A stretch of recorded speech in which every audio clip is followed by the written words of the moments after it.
Ahí hemos quedado con ciertas preguntas, ¿cierto? Que anoten desde el punto de vista de las leyes, cómo esto interviene en la sociedad chilena y de dónde viene, ya tenemos un contexto. Y ahora vamos a pasar a cómo los actores del mundo de las artes han vivido este proceso, y por eso hemos invitado a Germán Torres, que es un músico, y él nos va a poder contar más detalles de su vida si los quiere compartir.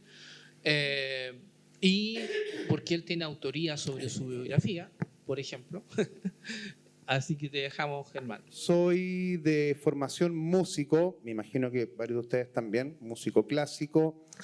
Luego me tocó dedicarme a la docencia en colegio, estuve cerca de 10 años en el sistema, pero por ahí por el 2011 me tiró mucho el bichito de la producción musical, algo que me encanta, que tiene que ver con cómo transformamos la idea de los artistas en un concepto clave que es el fonograma, que ya vamos a hablar un poquito más de eso, que es una fijación sonora. Y me encanta todo el tema de los equipos de sonido, los micrófonos y todo eso, son como los juguetes para uno. Entonces ahí formé mi primer sello que se llama IGT Records, que es un sello de rock y metal chileno. Ahí hemos trabajado con bandas como Sinergia, con Austral, con Delta. Después, el 2015, otra de mis pasiones, formé un sello de música clásica chilena llamado Chile Clásico. Entonces ahí tenía estos dos sellos, uno de metal y uno de música clásica. Estábamos forrados. Y bueno, y después, el 2019, fui electo presidente de IMI Chile, que es la Asociación de Sellos Independientes de Chile. Y ahí mismo, también con todas esas vinculaciones, armamos entre varios una organización que se llama Rock al Patio. No sé si a alguno de ustedes les suena. Oh, qué bacana, muchos, qué buena. Que es algo muy parecido a lo que es el PAM, que tiene que ver con la vinculación con colegios, quizás con una mirada un poquito distinta, porque el PAM tiene más que ver con formación de audiencias, y nosotros creemos que la música es un insumo muy importante para poder formar a nuestros niños y niñas, ¿ya? Que yo sé que el PAM también algo de eso tiene. ¿Y por qué vengo a hablar de propiedad intelectual? No lo sé, no estoy tan claro, pero vamos a hacer el intento. Y yo creo que principalmente tiene que ver porque me ha tocado desenvolverme mucho en propiedad intelectual y derechos de autor. Desde un primer minuto en el cual destapamos una olla bien importante en la cual algunos pocos sellos transnacionales estaban llevando unos derechos que les correspondían a todos los músicos chilenos, que afortunadamente eso en conjunto con el SC lo logramos regular, que tiene que ver con el derecho de productor fonográfico. Después, porque también me ha tocado mucho tiempo ver, en pandemia le estaba comentando a Fernanda, una iniciativa que se quería generar del Ministerio de Cultura, que lo que buscaba era poder comprar o licenciar obras artísticas, pintura, escultura, música. Pudieron comprar pintura y pudieron comprar escultura, pero no pudieron comprar música. ¿Por qué? Porque no estaba regulado. No estaban los contratos ahí firmados correspondientes, entonces no se sabía quién se le iba a comprar. Y después porque, no sé, por ejemplo en una sincronización, cuando vienen los Music Supervisor, que son esta gente de Netflix que lo que busca es música para sus películas, ellos necesitan que rápidamente uno pueda reaccionar y decir, toma, aquí está la música y está completamente limpia. O sea, tú puedes trabajar con ella. Y eso generalmente no ocurre en Chile. Porque cuando creamos no nos preocupamos de los aspectos legales. Entonces estamos viendo que hay una danza de millones por ahí dando vuelta y nosotros estamos ahí paviando. Entonces por eso creo que es importante que toda persona que se dedica a la música o a la producción sepa algo de esto. Pero justamente nos estábamos tomando un café antes con Elena, que ya la conocen ustedes, y con los panelistas, y es, ¿por qué los mediadores debiesen saber de derechos de autor? Que creo que también es una buena pregunta. Y la reflexión básicamente pasaba por dos lados. Una, que a ustedes les va a tocar presentar a artistas y presentar un poquito cómo viven estos artistas. Y uno de los componentes por el cual estos artistas viven es a través de la explotación de sus canciones. Entonces eso es muy importante poder comunicarlo. Pero otra cosa que para mí es más importante aún es inculcar el respeto a la creatividad. Vivimos en un país en el cual descargar software piratas o comprar películas en la feria o discos en la feria no está mal visto. Y si seguimos en esa miseria de no respetar el trabajo de nosotros mismos, nunca vamos a desarrollarnos como industria, que es lo que finalmente todos queremos. Así que bueno, dicho esto, traje esta presentación que originalmente es más larga, dura como 1 hora, pero voy a avanzar rápidamente, como por los temas que nos tocó Fernanda y que no va a tocar René. Suelo hacerla no en presencia de abogados, entonces me siento un poco intimidado porque está Fernanda, casi que vamos a tratar de no tallar tanto. Y la parte en la que hablaba de la SCD me voy a quedar callado para que René después la pueda comentar en nombre de la SCD. Bueno, antes de todo una pequeña pregunta. ¿Quiénes de acá son músicos? Que levanten la mano, por favor. ¿Músicos? ¿Músicos? Ya, hay una buena cantidad de músicos. Bueno, ¿quiénes han creado música alguna vez? Súper, hartas manos. ¿Quiénes han grabado música? Más todavía. Ya. ¿Y quiénes han publicado música? Ya, perfecto, ya. O sea, hay algo de derecho de autor por aquí dando vuelta. Entonces vamos viendo, no sé si me vende allá el fondo para que podamos coordinar, ¿no? Y la gente ahí de la diapo. Eso, vamos a hacer el siguiente gesto técnico. Si levanto la mano derecha, retrocedemos. Si levanto la mano izquierda, avanzamos, ¿ya? Derecha retrocede, izquierda avanza. Nada que ver con política, ¿ya? Vamos.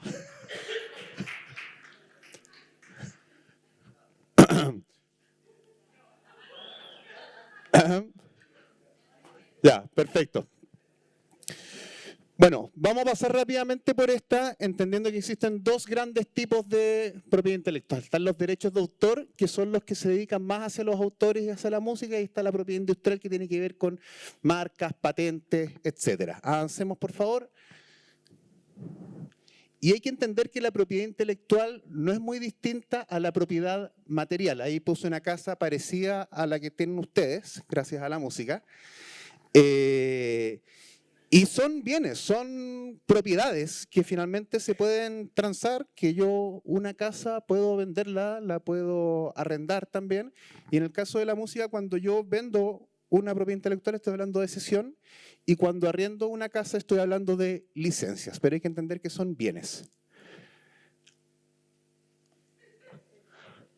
¿Ah? La otra, por favor.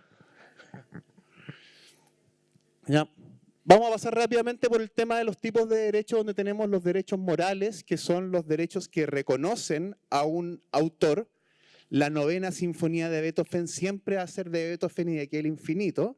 No obstante, él va a poder explotarla mediante sus derechos patrimoniales. Se explota durante la vida del autor más 70 años. Por ejemplo, si ustedes componen una canción, esa canción les va a generar derechos patrimoniales. Eso quiere decir plata durante toda su vida, más sus herederos durante 70 años. Avancemos. Y esto es interesante porque vamos a hablar de uno de los objetos más fascinantes para mí, que son los fonogramas. ¿Qué necesitamos o qué partes o qué voluntades tienen que involucrarse cuando hago un fonograma? A ver, ¿quién me puede decir? Rápido. ¿Qué actores están dentro de un fonograma?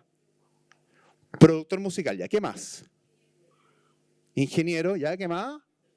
Intérpretes, perfecto, ¿qué más? Compositores, arreglistas, ¿ya? Súper. Músicos, obvio, ¿ya? Súper. Canciones, que esas generalmente las hacen los compositores. Entonces, avancemos, vamos a ver las 4 partes que reconoce la ley, nuestra ley, como titulares dentro de un fonograma. Por una parte tenemos el autor. ¿Qué es lo que hace el autor? La letra, brillante. El compositor, la música. El intérprete son los que tocan, ¿no es cierto? Y el productor. A ver, uno por favor, a ver quién. El que coordina, ya, a ver qué más. El que da el paisaje musical, qué bonito. ¿Ya quién más? ¿Ah? El que junta todos los ingredientes. El que puentea entre la producción artística y la producción técnica. Ya. Acá hay una pregunta un poco capciosa, porque yo cuando hablo con productor sin apellido puede ser cualquier cosa, pero aquí en la ley estamos hablando de un productor muy particular, que es el productor fonográfico. ¿A alguien le suena este concepto? ¿Y a qué será el productor fonográfico? Ahí está. El que, más que el que financia, el que tiene la iniciativa, dice la ley, de que esto ocurra. Ya, vamos a la siguiente, por favor. Estos 4. Lamentablemente la ley no reconoce para los productores musicales, por ejemplo, o para los técnicos, una titularidad dentro del fonograma, ¿ya? Sino que principalmente reconoce que existe una parte que son los autores, que es autor y compositor, y otra parte que son los conexos, que es los músicos y el productor fonográfico. ¿Y quién es el productor fonográfico? Históricamente viene un productor, no sé, pues, viene EMI, por ejemplo, y habla con Quincy Jones y lo financia para que Quincy Jones le grabe a Frank Sinatra, por ejemplo, ¿ya? Y ahí EMI es el productor fonográfico porque es el que puso la plata. Y probablemente hasta los 90 la única forma de hacer un fonograma era con un capital detrás que pudiera hacer que esto fuese posible, ¿ya? Por lo tanto, él tiene el derecho de productor fonográfico. Pero por otra parte, tenemos nuevas figuras ahora. Hay estudios más chiquititos y los músicos pueden ir a pagar su grabación, ¿no es cierto? En ese caso, ¿quién es el productor fonográfico? El músico, el artista, que es lo que conocemos como autoproductor. O por otro lado, el artista, más visionario aún, dice, ¿saben qué? No quiero pagarle a otro, voy a comprar con esa plata, me voy a comprar mis propios equipos y voy a hacer yo la producción. Y ahí, ¿quién es el productor? También nuevamente el artista. Eso quiere decir, si no hay un sello discográfico, no quiere decir que no existe un productor, sino que lo que quiere decir es que la figura cambia, ¿ya? Sigamos adelante, por favor. Y luego venimos con los tipos de derechos por uso, que es cuando se usan las obras. Por ejemplo, cuando se usa un fonograma. Un fonograma puede o no puede ser publicado. Hay un derecho que es muy importante, que es el de ejecución pública, que es cuando se muestra al público la obra. Y aquí es justamente el derecho que recaude CCD. Y que es, por ejemplo, dice la ley, cuando se presenta a un grupo de personas, estén estas reunidas o no en el mismo lugar. ¿Quién me puede dar un ejemplo de ejecución pública? Supermercado, perfecto. ¿Qué más? Mall, ¿qué más? Ojo, reunidas o no en el mismo lugar. Concierto, ¿ya? ¿Qué más? Programas de televisión. Televisión, sí, ¿qué más? Radio, perfecto. Internet, etcétera. O sea, prácticamente todo, ¿ya? Cuando se presenta al público es prácticamente todo. Y nos vamos a encontrar mucho con este derecho de ejecución pública, uno de los más importantes. Y después, el otro que yo creo que es súper importante, que son los dos que vamos a hablar ahora, es el fonomecánico o de reproducción. Reproducción no es apretarle play, sino que reproducción quiere decir sacar copias, ¿ya? Que es el derecho que se implica en la fabricación de discos que existían en nuestros tiempos. Pero ese derecho ahora es homólogo al streaming digital, porque se entiende que ahí tú también estás generando copias, ¿ya? Unas copias que duran poquitito, pero se hace la copia en el computador. Entonces, el tratamiento que se le da al streaming es el mismo de los fonomecánicos. Y después está la transformación, que son los covers, que es cuando yo tomo la obra de otro, por ejemplo, que eso también requiere el uso de un derecho de autor, y está la sincronización, que es fijar la música a un soporte audiovisual. Por ejemplo, me contratan para tener música o sea, quieren que mi canción esté en la teleserie del momento. ¿Ya? Esos son como los tipos de derechos principales. Avancemos, por favor. Ahora, ¿qué es lo que pasa en ejecución pública? Cuando una canción suena en la radio, por ejemplo. Imaginémonos que una reproducción en la radio genera 100 pesos. ¿Ya? ¿Quién me dijo que había hecho un fonograma alguna vez? A ver, usted. Ya. ¿Cómo se llama la canción? Una. ¿Ah? Los demás. Ya. ¿Y tú eres, cuál es tu nombre? Raúl. ¿Y el nombre del proyecto artístico? Vibración LA. Ah, pero sí los conozco, buena banda. Sí, bacán. Ya. Aplausos para Vibración LA, son buenos locos. Ya. Ya. ¿Y me dijiste que la canción se llamaba, disculpa, Raúl? Lo demás, ya. Vibración eleva, graba lo demás, ¿no es cierto? ¿De quién hizo la letra de lo demás? Ya, entonces Raúl se lleva 33 pesos, ¿ya? Por haber hecho la letra. ¿Quién hizo la música? Una más me dijiste, ¿no? Sí. Una más me dijiste, ¿no? Lo demás, disculpa, ya. Lo demás. ¿Ya quién hizo la música de lo demás?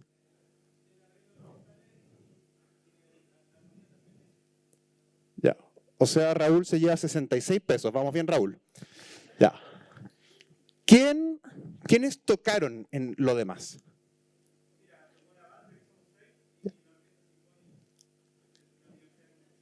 Ya. O sea, entre la sinfónica, entre los 40 de la... Ya, entre los de la orquesta, más los músicos ahí, le van a llegar como 0,4 pesos a cada uno. Tú vas en 66, así que bien, Raúl. ¿Eh? Y finalmente, ¿quién financió aquello? Él lo financió.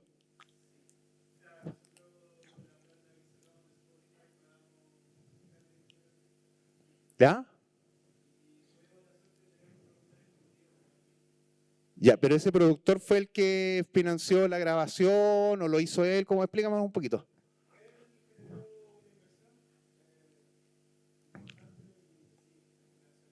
Ya, o sea, él fue como el que tuvo la iniciativa de realizarlo. Ya, entonces él debiese llevarse esos 17 pesos. ¿Ah?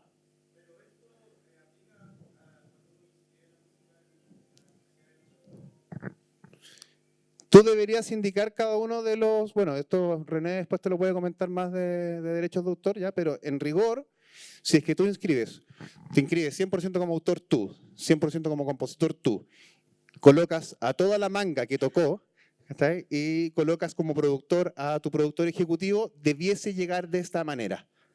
Cuando hay ejecución pública, o sea, como ustedes dijeron, en el mall, en el gimnasio, en la tele, en la radio, etcétera, cada 100 pesos que se generen se deben distribuir de esta manera.